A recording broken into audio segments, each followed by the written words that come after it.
بہت پہلے کی بات ہے کہ ملک شام میں ایک نیک دل بادشاہ رہا کرتا تھا۔ اس کی پرجا اس سے بہت خوش تھی۔ بادشاہ کو پھول اور تھے۔ اس نے اپنے محل میں بہت بڑا شاہی باغ بنا رکھا تھا۔ وہ روز مغرب کی نماز کے بعد اپنے باغ میں جایا کرتا تھا۔ ایک دن بادشاہ اپنے باغ سے واپس آیا اور عشاء کی نماز پڑھ کر سو گیا۔ اس نے خواب میں دیکھا کہ آسمان سے 4 پریاں اتر رہی ہیں۔ ان میں سے ایک پری نے اپنے ہاتھ پھیلائے اور زمین سے سونے کا ایک تنا ابھر آیا۔ پھر دوسری پری نے ہاتھ پھیلائے اور اس تنے پر چاندی کی شاخ لگ گئی۔ تیسری پری نے اپنے ہاتھ پھیلائے اور ان شاخوں پر ہیروں کے پتے لگ گئے۔ اس خوبصورت سونے چاندی کے پیڑ کو دیکھ کر بادشاہ حیران رہ گیا۔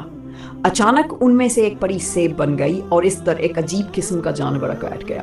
اس جانور نے وہ لال رنگ کا سیب کھانا شروع کر دیا اور پھر بادشاہ کی آنکھ کھل گئی۔ بادشاہ کو اپنے اس عجیب خواب پر بہت تعجب ہوا۔ اس کے دل میں خواہش جاگی کہ اس کے باغ میں بھی بالکل اسی طرح کا ایک درخت ہو۔ بادشاہ کے پاس خواب کی تعبیر بتانے والے ایک بزرگ تھے۔ اگلے روز بادشاہ اس بزرگ کے پاس گیا اور اپنا حال بتا دیا۔ بزرگ نے کہا، بادشاہ، جو آپ نے پریاں دیکھی ہیں وہ کوہ کاف کی پریاں ہیں۔ ایک ظالم جادوگر نے ان پریوں کو اپنے قبضے میں کر رکھا ہے۔ انہیں آپ کی مدد کی ضرورت ہے۔ بادشاہ نے اپنے تمام سپاہیوں کو اکٹھا کیا اور کہا، جو اس جادوگر سے پریوں کو چھڑا کر لائے گا اسے میں بہت سی دولت دوں گا۔ دولت کے لالچ میں ہر کسی نے اپنی ایڈی چوٹی کا جوڑ لگا دیا، لیکن سب ناکام ہو کر لوٹے۔ بادشاہ کا ایک وزیر بھی تھا جس پر بادشاہ کو بہت اعتماد تھا۔ اس نے بادشاہ سے اجازت مانگی کہ اسے اس کام کے لیے بھیجا جائے۔ اب وزیر کوہ کاف کی جانب نکل پڑا۔ جب جنگل سے گزر رہا تھا تو اسے ایک عجیب و غریب زخمی شخص نظر آیا جو درد سے کراہ رہا تھا۔ وزیر نے اس زخمی شخص کی مدد کی اور اس کی مرہم پٹی بھی کی۔ زخمی شخص نے اس کا شکریہ ادا کیا اور پوچھا، تم کہاں جا رہے ہو؟ وزیر نے سارا قصہ بیان کر دیا۔ زخمی شخص نے کہا، وہ جادوگر بہت خطرناک ہے۔ میں ایک ذکر جانتا ہوں جو تمہارے کام آئے گا۔ اس ذکر کو پڑھ کر تم جانوروں سے باتیں کر سکو گے۔ زخمی شخص نے وزیر کو ایک منتر سکھا دیا اور پھر وہ اپنی راہ کو نکل گیا۔ وزیر کچھ دور ہی گیا تھا کہ اسے 2 مچھلیاں تالاب کے باہر پڑی نظر آئیں۔ ایک مچھلی نے کہا، آدم جات ہماری مدد کرو، ہم مر رہی ہیں۔ دوسری مچھلی نے کہا، یہ ہماری زبان نہیں سمجھ پائے گا۔ لیکن وزیر سمجھ گیا تھا۔ اس نے مچھلیوں کو اٹھا کر پانی میں چھوڑ دیا۔ مچھلیوں نے اسے دعا دی، وہاں سے نکل گیا اور اپنی منزل کی طرف روانہ ہوا۔ تب اس نے کسی کی آواز سنی۔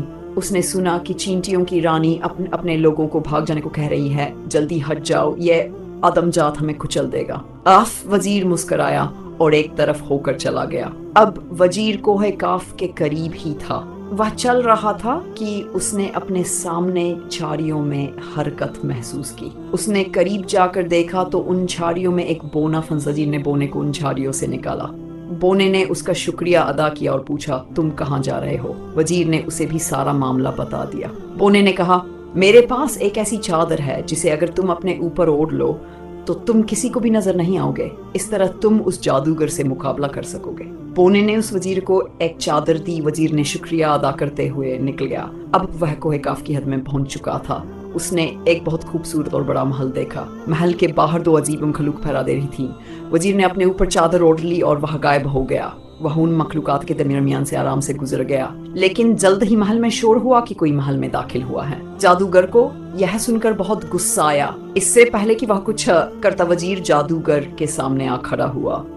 وزیر نے جادوگر سے کہا کہ وہ کوئی نقصان پہنچانے نہیں آیا، ان پریوں کو آزاد کر دو، اس کے بدلے میں جو کچھ تم چاہتے ہو لے لو۔ جادوگر ہنسنے لگا، لیکن وزیر نے اسے یقین دلایا کہ وہ پیچھے نہیں ہٹے گا، جو کچھ وہ کہے گا وہ کرے گا۔ جادوگر نے کہا، اگر تم میرے 2 کام کر دو تو میں ان پریوں کو چھوڑ دوں گا۔ وزیر راضی ہو گیا، اپنی انگلی میں سے ایک خوبصورت انگوٹھی اتاری اور دریا میں پھینک دی۔